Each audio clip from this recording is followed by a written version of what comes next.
Senhor, tu sabes que não posso pregar.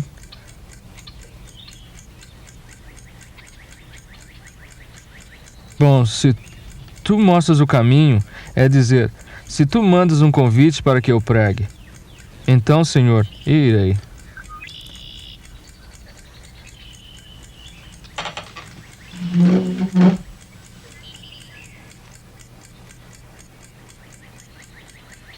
Não é comum que alguém peça a um agricultor de 49 anos para pregar sobre a vinda do Senhor. Era um sábado pela manhã em agosto de 1831. É um começo excepcional para o dia mais importante da vida do agricultor inglês Guilherme Miller. Pois no transcurso de meia hora, aconteceu uma coisa que mudaria sua vida completamente.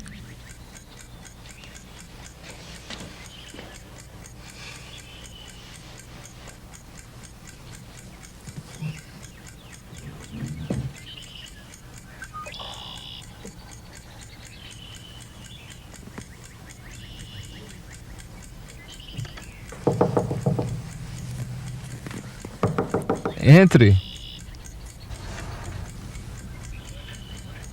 Tio Guilherme, nosso pastor não poderá pregar amanhã.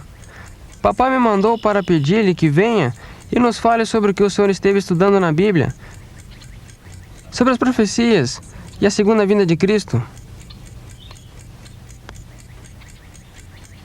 Poderá vir?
Como muitos outros que se uniram ao exército de Cristo através dos séculos, Guilherme Miller era um recruta hesitante.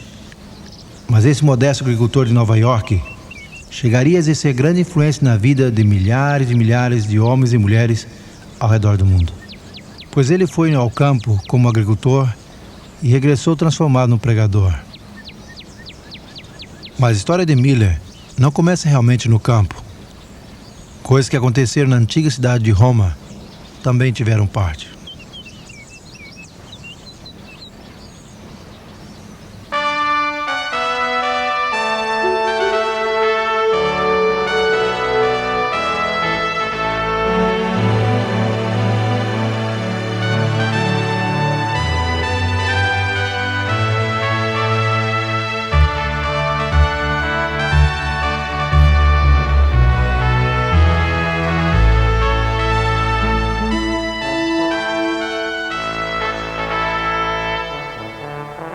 A Capela Sistina, perto da Basílica de São Pedro, em Roma, é famosa por sua história e arte.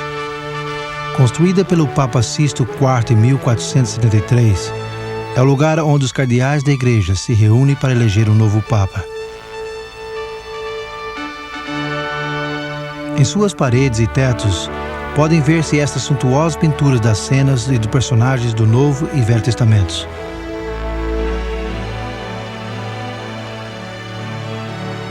Mas a Capela Sistina também é importante por outra razão, pois foi ali que a profecia e a história se encontraram.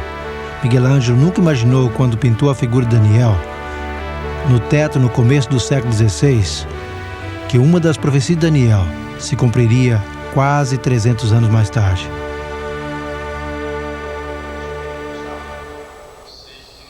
A profecia do capítulo 7 de Daniel revela que 3 reinos se oporiam à ascensão ao poder do chifre pequeno do quarto grande império de Roma.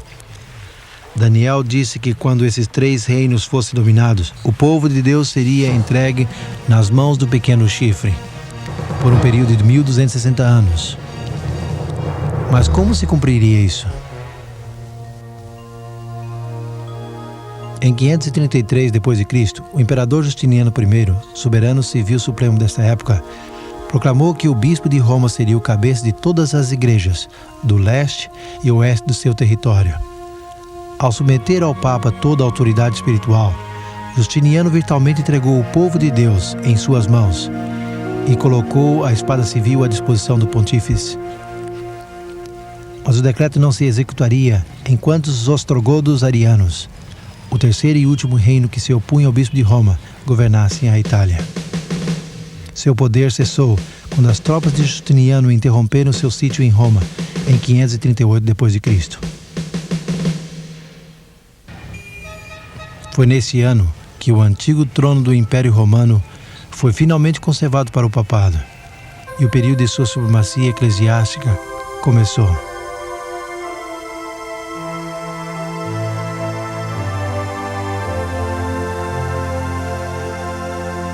Depois de 1260 anos, Napoleão ordenou ao general Berthier que marchasse até Roma e subjugasse a supremacia da Igreja. No dia 15 de fevereiro de 1798, o novo governo republicano foi estabelecido e as armas e insígnias papais foram removidas da cidade.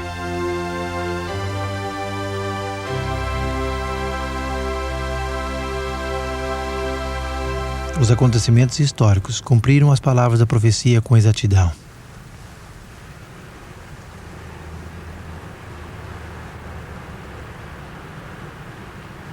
Mais de 100 anos antes, um doutor em divindade da Universidade de Oxford tinha sido o primeiro em declarar que a profecia de 1260 anos terminaria, como ele dizia, um pouco antes do ano 1800. Logo outros disseram o mesmo. Alguns, como José Priestley, o famoso pastor, filósofo e cientista, até disseram que a França seria provavelmente o instrumento que cumpriria com a profecia. Quando o golpe finalmente caiu sobre Roma em 1798, um coro de voz na Inglaterra, Europa e América testemunhou o fim dos 1260 anos de supremacia papal. Apesar das diferenças de crenças em outros pontos de fé, havia uma união notável nas interpretações proféticas básicas recebida dos primeiros grandes reformadores. Eles ensinavam sobre os 4 impérios universais, as divisões de Roma, a ascensão do anticristo, o princípio do dia por ano e a aproximação do juízo e da segunda vinda de Cristo. Ao interessar-se no cumprimento tão notável da profecia, esses estudantes da Bíblia começaram a dar mais atenção à profecia mais longa do tempo de Daniel, descrita no capítulo 8. A predição se encontra no versículo 14. Em resposta a uma pergunta feita sobre o tempo que a visão cumpriria, quando Deus faria algo sobre o poder devastador que estava esmagando seu santuário e seu povo. A resposta é a seguinte. Ele disse, até 2.300 tardes e manhãs, e o santuário será purificado. O estudo desse período de tempo tem intrigado estudantes da Bíblia por centenas de anos. Eruditos judeus, desde o começo do século VIII, e eruditos cristãos, desde o fim do século XIII, ao identificar os 2.300 dias como 2.300 anos. Embora muitos seguiram estudando essa profecia, seu significado ainda era um mistério. O que não deve surpreender-nos, porque em Daniel 8, o anjo Gabriel disse a Daniel que o período de 2.300 dias, anos, não se cumpriria até o tempo do fim. Em Daniel 12, o profeta é ordenado a selar seu livro até esse mesmo tempo.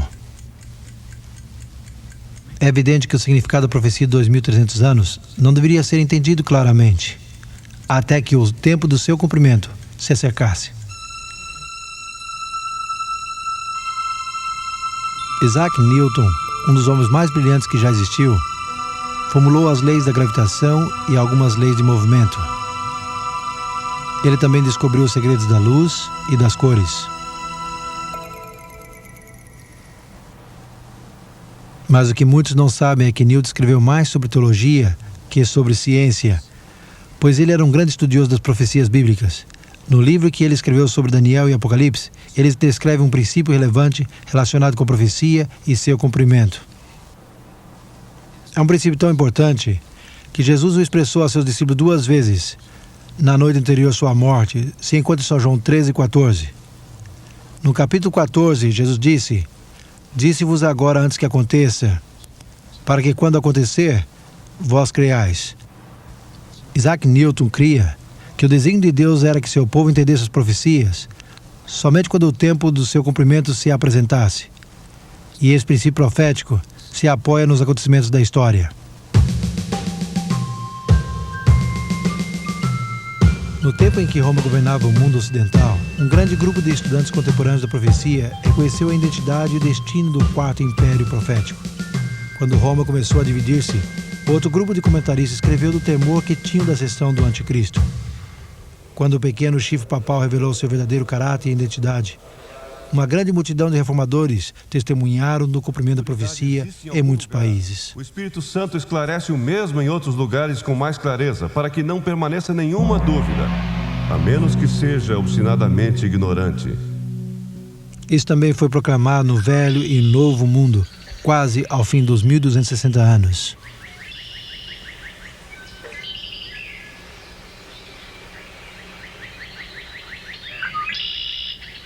Mas no século XIX, o foco de interesse em diferentes continentes e países e entre os grupos denominacionais eram os 2.300 anos de Daniel 8. E uma das testemunhas foi o pregador batista, que nos Estados Unidos chegou a ser o líder do grande movimento que enfatizou a segunda vinda de Cristo no começo do século XIX. Guilherme Miller. Mas que tipo de homem foi Guilherme Miller? Miller nasceu em Massachusetts em 1782. Quando ele tinha 4 anos de idade, sua família mudou-se para Lowhampton, Nova York. Sendo o maior entre 16 filhos, sua mãe, que temia a Deus, ensinou-lhe a reverenciar a Bíblia como revelação de Deus ao homem. Aos 21 anos de idade, Miller se casou com Lucy Smith e logo se mudaram a Putney, em Vermont, a cidade natal de Lucy.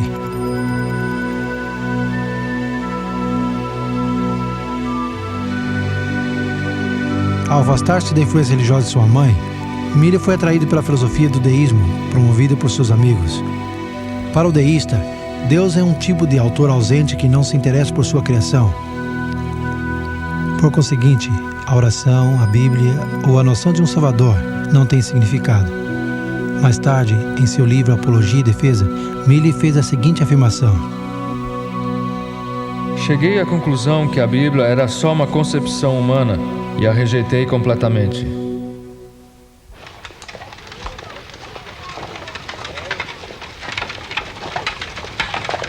Mas Miller possuía qualidades pessoais que incitavam outras pessoas a confiar nele. Chegou a ser o xerife associado e tenente na milícia do estado de Vermont. E durante a Guerra Americana de 1812, ele foi promovido ao posto de capitão no Exército dos Estados Unidos.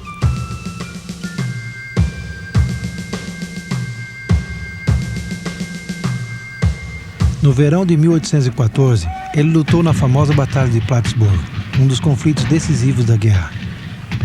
As forças americanas estavam receosas dos bem treinados soldados ingleses, que eram 3 vezes mais numerosos que eles. Mas a surpreendente vitória serviu para criar dúvidas na mente de Miller, pois o êxito pareceu-lhe ser a obra de uma força mais poderosa que a humana.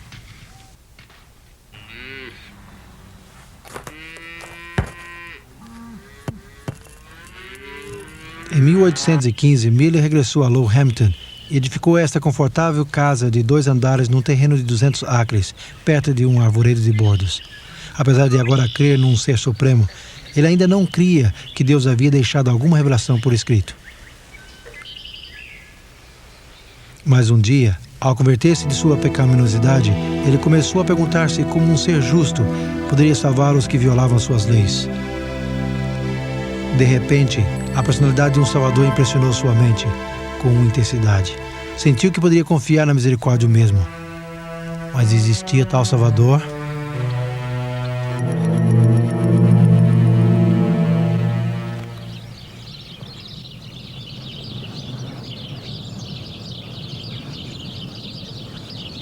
No fim de 1816, ele aceitou a Jesus como seu salvador e amigo na Igreja Batista de Hamilton, e a Bíblia chegou a ser um deleite.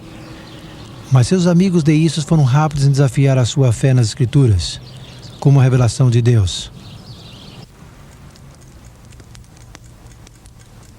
Deixando de lado todos os livros, exceto a Bíblia e a Concordância de Cluden, Miller começou por Gênesis e prosseguiu não mais rápido que o seu entendimento do significado de cada texto lhe permitia.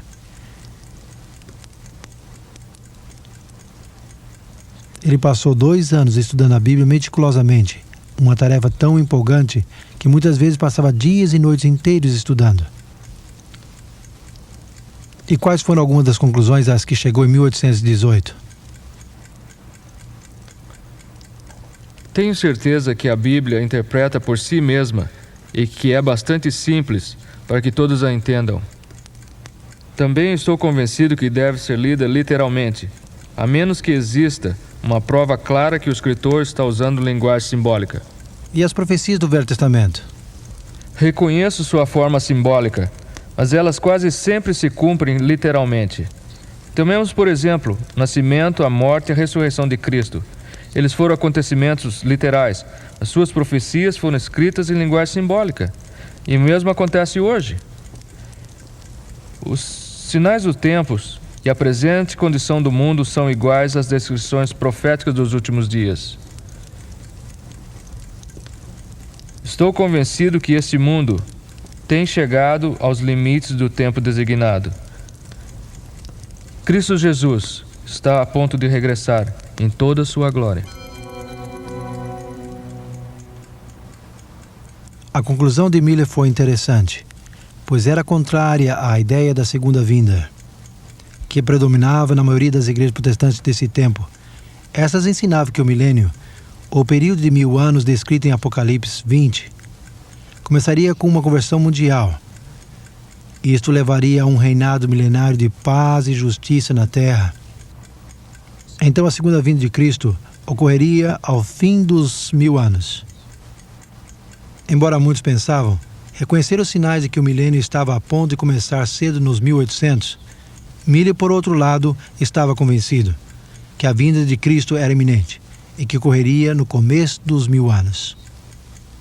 Tenho certeza que não erramos com respeito a isso. Só escutem Daniel 8:14. Até 2300 tardes e manhãs, e o santuário será purificado. O capítulo seguinte indica que os 2300 anos começam com o decreto de restaurar e reconstruir Jerusalém em 457 AC, o que significa que o período acaba ao redor de 1843. A Bíblia parece ensinar que o santuário é a terra.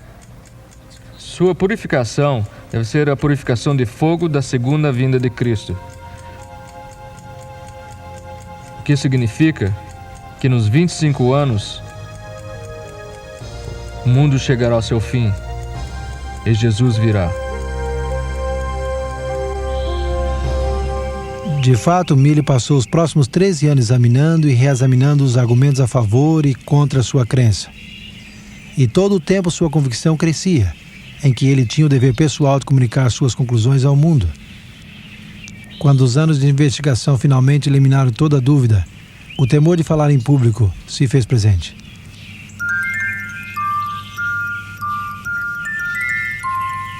Até aquele sábado no Alvoredo de Bordos, em agosto de 1831.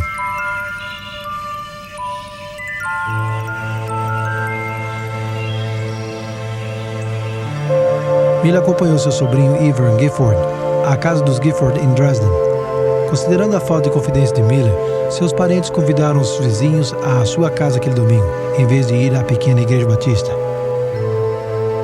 E o texto que usou no sermão, Daniel capítulo 7, interpretando-o como os grandes reformadores que o haviam feito antes dele, mas com o cumprimento adicional dos 1260 anos, em 1798.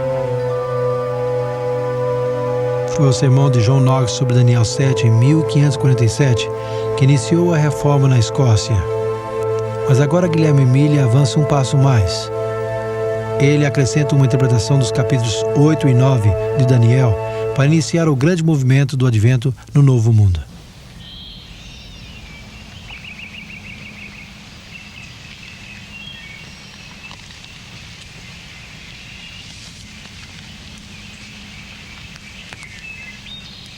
Quando Millie voltou à sua casa, começou a receber convites para pregar em lugares próximos e distantes. Sua segunda série de reuniões se realizou nessa imponente casa de reunião batista em Poultney, sua velha cidade natal. Millie nunca poderia ter imaginado com que o passar de 15 anos sua influência se estenderia desde Lowhampton através do mundo.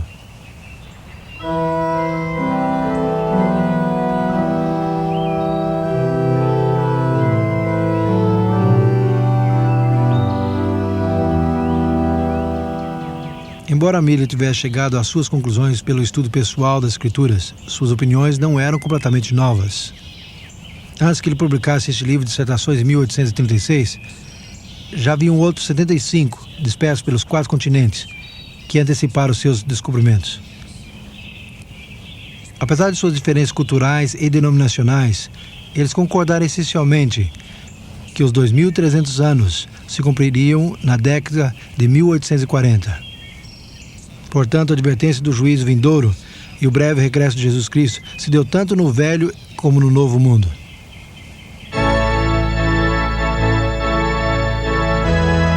Só na Inglaterra, mais de 1.000 ministros a propagaram.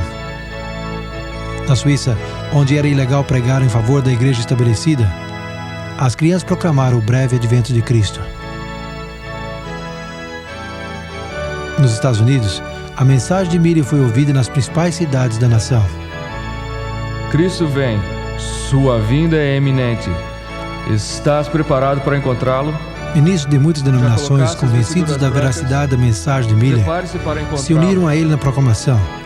As estimativas contemporâneas calculam que havia entre 700 a 2.000 deles. Representa a segunda vinda de Cristo. E nós também vemos... Organizaram conferências gerais que atraíram muita gente. Dirigiram reuniões campestres, 125 delas entre 1842 e 1844, com uma avaliada audiência total de 500 mil de pessoas. A prensa causou um efeito ainda maior que o evangelismo público. Em maio de 1844, se diz que 5 milhões de cópias de artículos sobre o segundo advento foram circulados.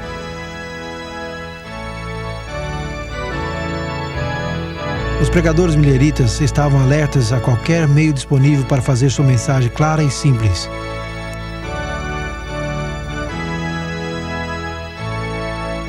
Este diagrama, com as suas fotos e figuras, se enfocava claramente no ano culminante de 1843, a data aguardada para a vinda de Cristo.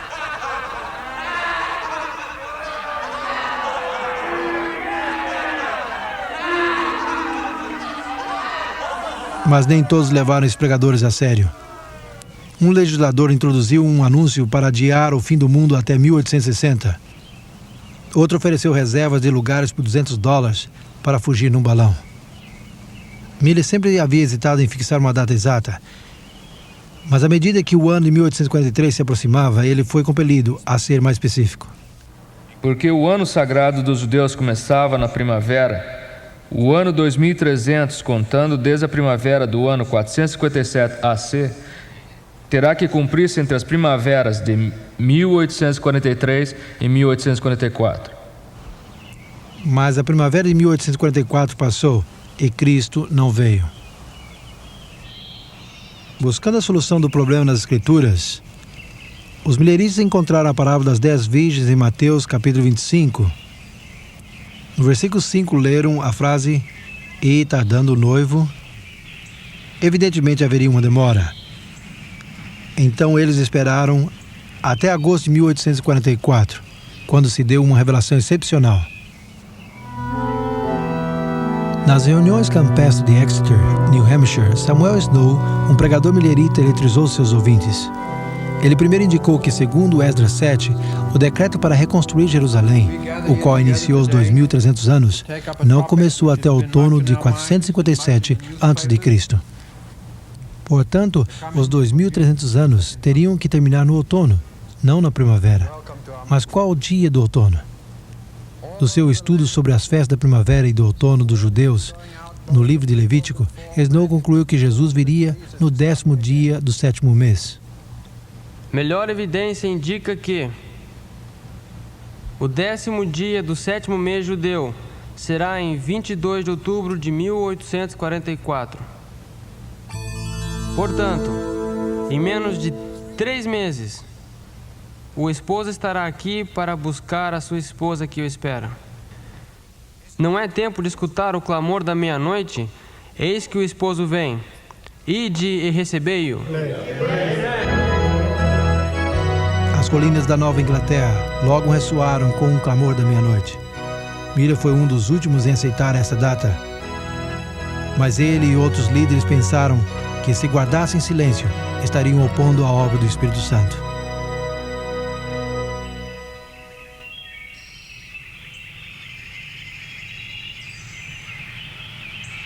Conforme os dias passavam, muitos foram batizados. Os crentes fecharam seus armazéns, abandonaram seus empregos, confessaram seus pecados e passaram horas em oração. Finalmente, as fatigadas prensas cessaram de imprimir. A tenda de reuniões foi guardada por última vez e os líderes voltaram a seus lares para estar com suas famílias.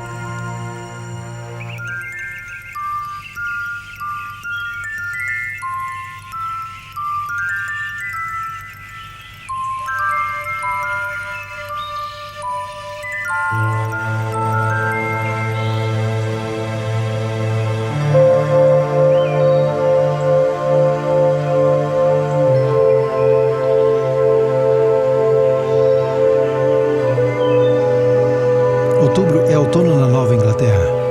Do outro lado deste alvoredo de bordos, onde Miller lutou com Deus, há um grande afloramento de calcário. Hoje se conhece como a Rocha da Ascensão. Aqui os amigos de Miller se reuniram na terça-feira, dia 22 de outubro, e olhando para o leste, esperaram com devoção a vinda de Jesus.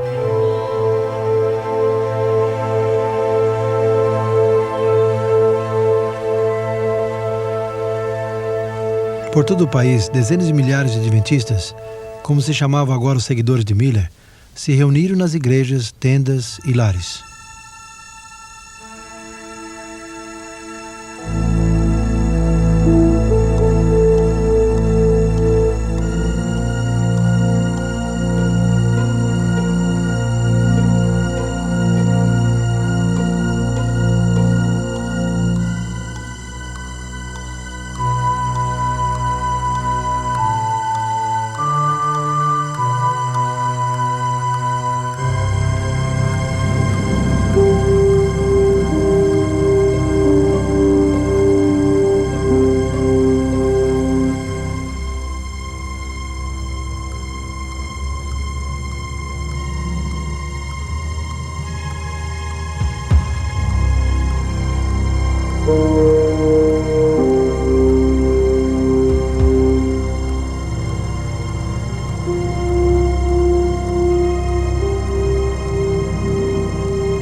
Mas Jesus não veio. O que havia começado como um dia de doce esperança terminou numa amarga escuridão de desapontamento.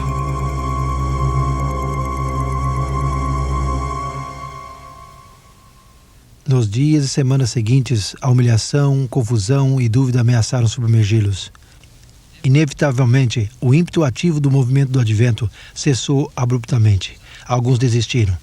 Será que Guilherme Miller os havia enganado? Mas Miller nunca abandonou sua fé no breve regresso de Jesus. 4 anos depois do desapontamento, ele construiu esta capela em sua fazenda, atrás da Rocha da Ascensão. O grupo de crentes que continuou compartilhando a esperança de Miller se reunia aqui com ele e sua família.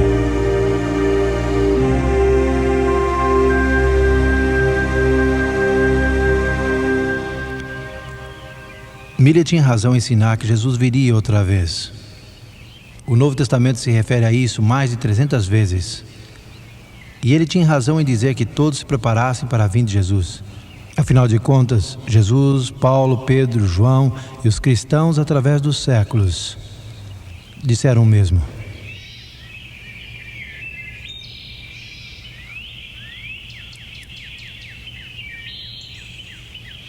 Miller tinha razão ao dar mais atenção a Jesus que a qualquer data específica.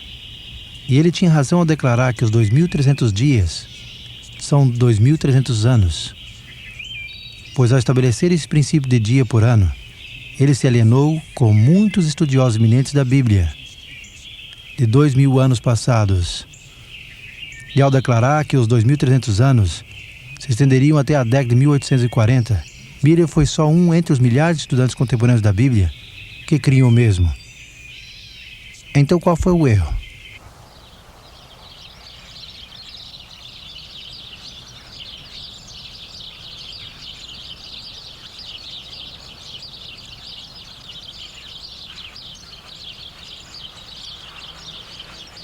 Em muitos modos, foi o mesmo erro que os discípulos cometeram quando pensaram que as profecias diziam que Cristo viria como um rei.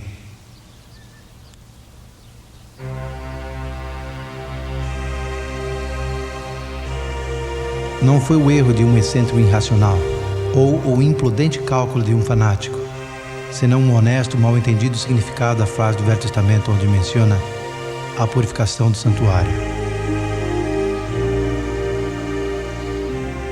Mas por que Deus permitiu que o homem que ele havia chamado tão obviamente para um propósito cometesse um erro tão grave? Talvez nunca saibamos a resposta completa a essa pergunta. Mas lembremos que naquele tempo, muitos cristãos criam uma conversão mundial que culminaria com a vinda de Jesus Cristo 1000 anos mais tarde. Talvez Deus, em seu amor, estava enviando uma alarmante mensagem ao mundo para advertir dos crescentes problemas e maldades que precederiam o iminente regresso do seu filho, antes dos 1000 anos. O cálculo de Miller sobre a profecia de 2.300 anos de Daniel estava correto. Algo ocorreria no fim dos 2.300 anos. A purificação do santuário. Esse acontecimento demandava grande publicidade e a maior atenção possível.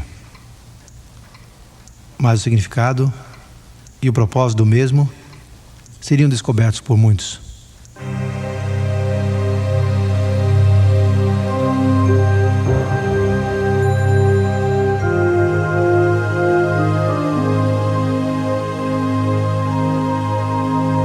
Miller faleceu apenas 5 anos depois do grande desapontamento do dia 22 de outubro de 1844.